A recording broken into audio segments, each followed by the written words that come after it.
So, the DJI Avata.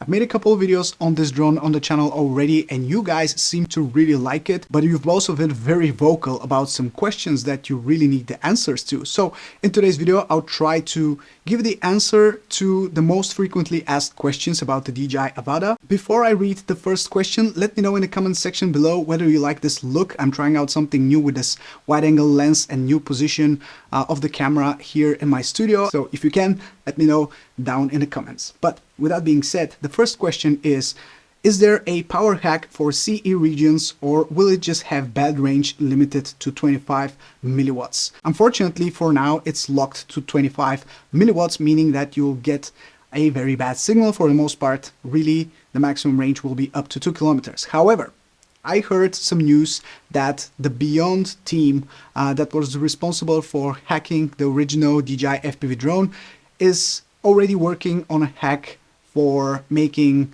the CE version of the Avata work with FCC mode, so it will unlock the full power of the drone. Whether that will be finished soon or not, I cannot say because I don't have any more info, but just know they're working on a hack to make this drone have a little bit more power, a little bit more, well, not really more power, more range. So keep an eye on that. Can you compare the noise levels of a Cinelog 35 or any other 35 class Cinewhoop that can carry a GoPro to the Avata? Yes, I can. Keep in mind, it will be difficult to judge by the noise levels coming from a microphone. It's best to check it out in person, but my opinion is that the Avata is a lot quieter than the Cinelog 35 or the 35 Performance that I have with me, but let me show you real quick.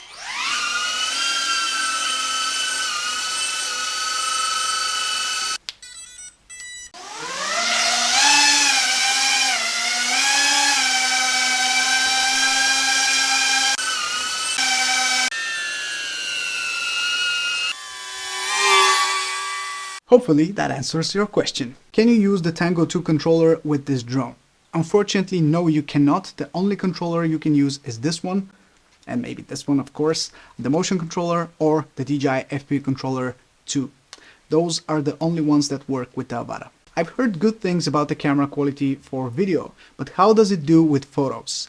I have to say, this drone is surprisingly good for taking photos. Of course, you need to have good lighting around. Maybe if you're shooting in darker situations where you don't have enough light, it won't be as good. But when it's a bright sunny day, the images are sharp and crisp. Photos look great. They have enough detail. They are not raw, they are JPEGs. Still, they have quite a lot of detail, and if you're going somewhere and that's the only drone that you can bring with you, you can get away with taking some photos with it and you'll be happy about the results, I'm sure. I've seen a few videos where the battery ejects with the slightest impact. Have you found this to be an issue, Mike? No, and I suppose for this to happen, there has to be a problem with latching the battery properly because you have 2 points for mounting the battery. So first, when you put it inside, there's a little click.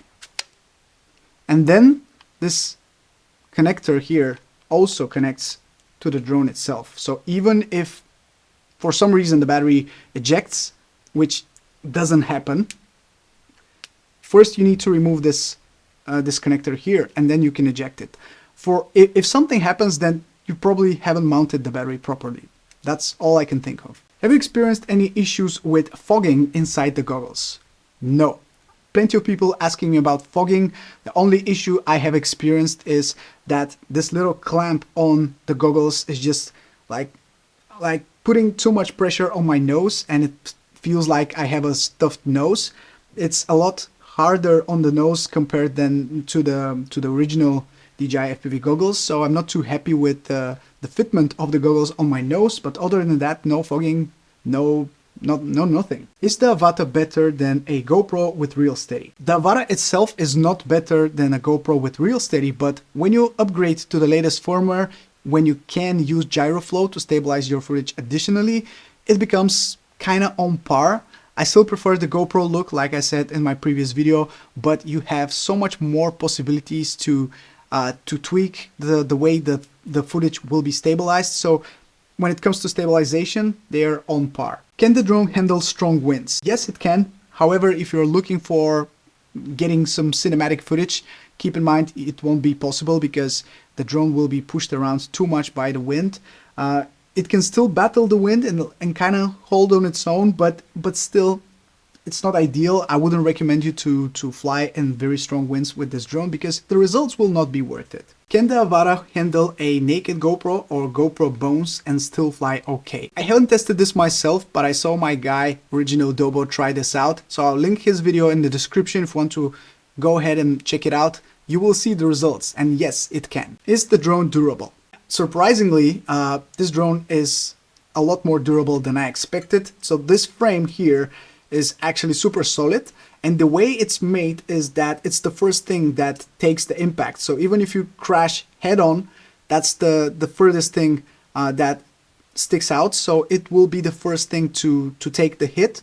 So what I was worried about is potentially breaking the camera. The only thing that really matters on this drone that is the most expensive to change, but the ducts themselves are the strong point of this drone. They can definitely take a beating. That frame on top is also super durable, and the good thing is that we have some spare parts on DJI's website. So if you are afraid of breaking something, just relax, because there will be a way to easily exchange those things in case they break. And for now, nothing is even scratched on this drone, and I've crashed a couple of times already. I will like to buy it, but I will use my V2 goggles.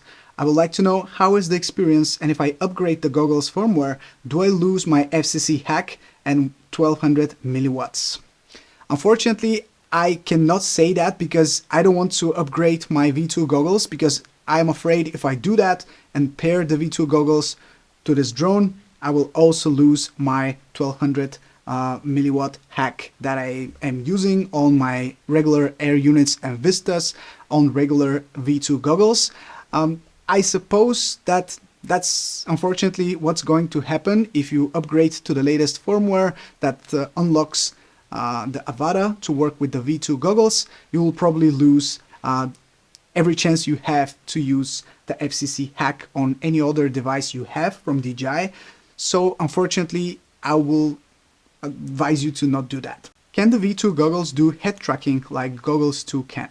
Unfortunately, I don't think so. I think head tracking is a new feature that is only available for the new goggles, and I'm going to try it out very soon on a new video that's going to be very fun. Stay tuned for that, but no, unfortunately you cannot. Can you go over the differences between the new goggles and the old goggles? Like the European transmission, is it 2 kilometers on the new goggles and 6 kilometers on the V2 with the same drone? Not sure why they have done this. Also, the 100 frames per second on the new goggles versus the 120 frames per second on old ones, I can't get my head around it. Yes, so it's a little bit confusing. I would have to say it's actually very confusing when it comes to the old goggles and the new ones. And like I mentioned earlier in the video, I haven't used the old goggles with the Avata because I'm afraid if I do that, they will be completely locked and I will not be able to use the FCC hack. So yes, the range, I suppose it will get down to 2 kilometers again if you use the V2 goggles with the Avata, because that's just part of the firmware that it will be locked. It will be locked to 25 milliwatts, and even though on paper this pair of goggles can do more, it won't be able to use it because the drone is locked to 25 milliwatts. So I suppose that answers the first part of the question. And when it comes to frame rates, you have to remember the old goggles are 720p, the new ones are 1080p. Frame rates, when it comes to frame rates, it's a little bit tricky because the human eye gets accustomed to the frame rate very quickly. And I have to say, there really isn't much of a difference between 100 and 120 frames per second. As long as the transmission signal is good, you will have a lot more smoother image on the new goggles. That's something that I showcased in my latest video, which I uploaded about the Avata versus a more traditional drone. There you can see that DVR is just that much more smoother when it comes to the Avata, and the traditional FPV drone, which uses 120 frames per second but still in 720p, has a lot worse general image quality. So on paper, yes, it's less frame rates for the new goggles, but trust me, it's a lot better when you put the goggles on. The whole experience is just a much better one. Are the props replaceable with aftermarket 3-inch props? I don't see a reason why not. I haven't replaced mine because I have smaller props and bigger props than the ones that are put on the Avata. I might have to check out some aftermarket props to see how they will perform on this drone, because they will drastically change the noise and the performance of the drone. So it might be interesting to check out that. But as long as you have those props with the two little screws that get attached to the motors, you should be good to go. I don't see a reason why they can't be replaced with an aftermarket ones. I had DJI's first FPV drone. The software kept messing up and lagging on me, gave me the fear of flying at top speed and the software stuttering. Same issues or resolved? To be honest, I've flown both the DJI FPV drone and the Avata a lot, and I've never had any stuttering problems. Maybe when you get to the end of the signal and now you're experiencing some lagging and some stuttering. Yes, in that case, you will still see that, because that's just regular signal breakup. But for the most part, if you are pointing your antennas correctly, if you're flying not too far away from you, you will have very smooth signal, very smooth general flying experience. So no issues on my end. If someone already has the DJI FPV, will it be pointless to switch to Avata, or maybe it will make some sense to use it as a secondary FPV drone? I know DJI will be selling the Avata without the additional equipment for existing FPV owners at some point in the future, which is really nice, but is it worth it? The drone is smaller and I guess definitely more durable, which is one of the biggest problems for FPV. These two drones are super different from each other. Especially if you're a beginner, getting a Cineop like the Avata is a much better choice than getting the DJI FPV drone, because the DJI FPV drone is like a lot faster. It's like a 5-inch quadcopter of regular FPV drones. It's very similar. Yes, it flies worse than a 5-inch, of course, but still, it's a lot faster. It's like in the hands of a beginner, it's a lot more dangerous. Whereas the Cineop is a lot more, geared towards people who are new to this, and you can get closer to people. Even if you bump into something or someone, it will not hurt them. So of course, the Avata is definitely the better choice for beginners. If you already own the DJI FPV drone, this will give you another way of flying, because the way I approach this is I fly my 5-inch drones very quickly and I do a lot of acro stuff with them. Whereas when it comes to a Cineop, I fly a lot slower, I fly a lot closer to objects, I can go through gaps, and this is just another tool for doing different things. The bigger DJI FPV drone is better suited for faster flying, for more acro maneuvers, whereas this is just for slower flying, not that much acro, and just closer proximity flying, closer to objects and people. And it's definitely worth upgrading if you already own the DJI FPV drone. What kind of sensors does it have? So I suppose you're asking about sensors like obstacle avoidance sensors, but unfortunately there are no sensors like that. Now the only two sensors this drone has are these two right here. These are visual positioning sensors, and they take care of checking the ground before this drone lands automatically when you are using normal or sport mode. When you're in manual mode, they don't work, obviously. So nothing else. These are the only ones present on the Avata. Can you extend the range? No, unfortunately, since this drone has built-in antennas and the antennas on the goggles, they might be replaceable, but as of right now, there are no third-party accessories on the goggles. There really isn't anything that you can do to extend or boost the signal besides using the FCC hack if you are in Europe, but that's still not ready. So for now, there is nothing that you can do to extend the range of this drone. But one small tip from me: you don't need to extend the range of this drone, because it's a Cineop. It's not made to go 5 kilometers away from you. It has to be flown close to you. Otherwise, it's just a bit pointless, because it's a small drone. It has a lot of battery life, yes, but it's not made to go far. It's not a big drone. Maybe the DJI FPV drone would be better if you are looking to go far. I've never flown an FPV drone before. Is the Avata a good option to get your feet wet with FPV? Absolutely. I think this might be the best drone to buy if you want to get into FPV and you want to gradually build your skills up, because it offers so much protection, so many features that other Cinewhoops or other FPV drones in general don't have, like flying in normal mode, for example, where if you let go of the sticks, it will hold its altitude. Or the pause button, for example, on the remote controller, where if something goes wrong and you see that you might crash, you can just press the button and the drone will stop immediately and just start hovering in the air, waiting for your next command. Those are things that no other drone has besides the DJI FPV drone, but this, yes, absolutely perfect for beginners. And when you get more comfortable with it, you can just rip it in manual mode and you will see the real fun this drone has to offer. What's your opinion about the fact DJI didn't make a new controller for this drone, or not including one in the package? I don't mind the fact that they didn't make a new one, because this one, the original one from the DJI FPV drone, is good enough.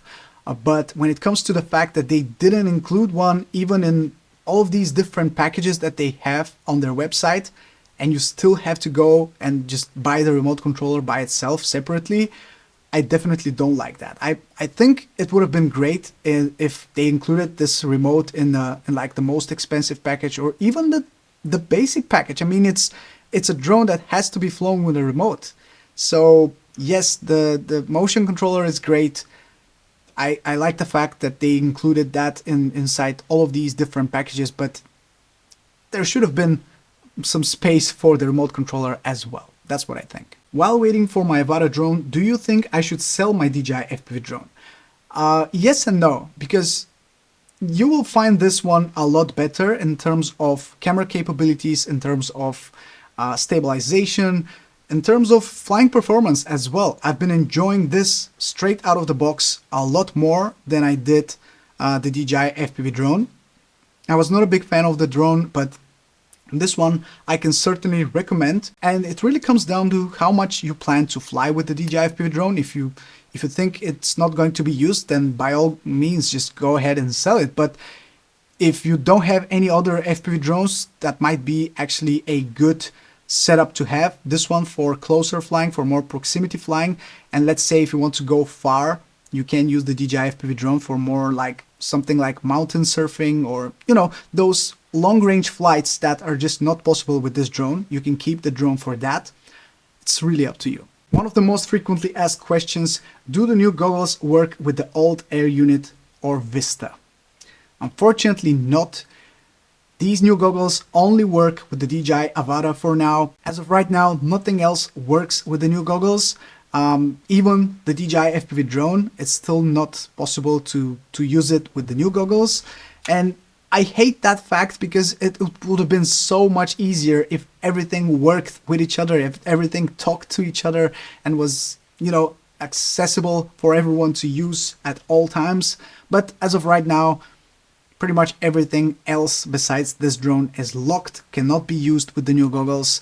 And if you want to use that, and you want to fly custom FPV drones, you still need to use 2 pairs of goggles. And a final question: can you charge the battery via a power bank?